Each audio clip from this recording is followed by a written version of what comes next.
easily broken and really hard to rebuild, and almost always can only be rebuilt through time and demonstrated effort through time. And I agree.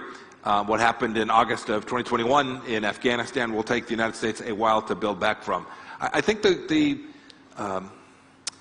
other takeaway from that is I think for the American people, they came to see that, you know, there's times when there's something you'd really like to see happen, but one needs to measure twice and cut once. And so we got that wrong. I pray that we don't have a mistake of that magnitude again. This isn't political at all. I wish the Biden administration had done more faster in Ukraine. I don't think we'd still be having Ukrainian kids killed, even as we sit here today, had we led that effort more quickly and more robustly.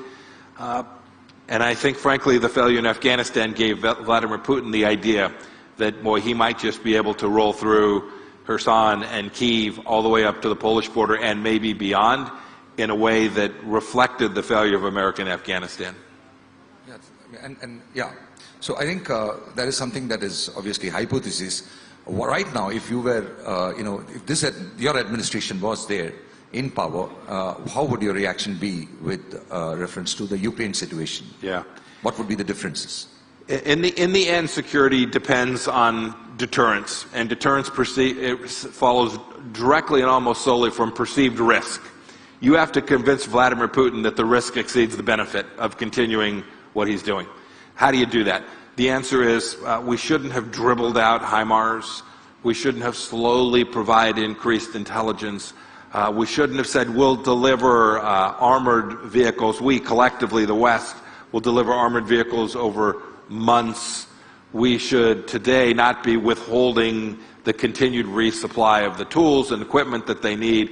We should be providing them everything that they can deploy militarily to convince Vladimir Putin that you have to end this assault on the basic fundamental ideas that have built this world for the last 70 years.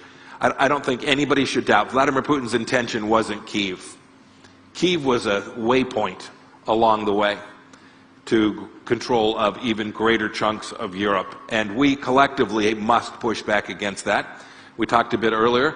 I hope India will come to see even more robustly that it's in its best interest to make clear that what's happening in Europe today is unacceptable. The invasion by a large country they perceive as vulnerable, crossing its borders militarily, is just simply unacceptable. And we know this is a tough region, and we know that Xi Jinping is watching what's happening in Ukraine.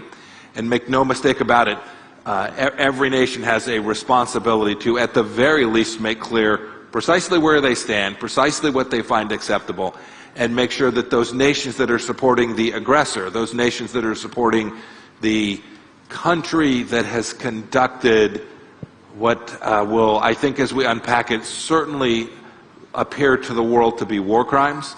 Those are the kinds of things that the good nations just can't accept, and we ought to call them out, and we ought to do all the things that we can. Ukraine hasn't asked for a single American soldier. They haven't asked for a single sailor. They simply said, help us with the equipment and tools we need, and we're prepared to fight for our own country. And they have. And that has been successful to date. I pray that it will continue to be. And had we done more collectively, had we done more faster, I don't even mean since February. Everybody thinks the launch point for this was February 2022. This began in 2015, right?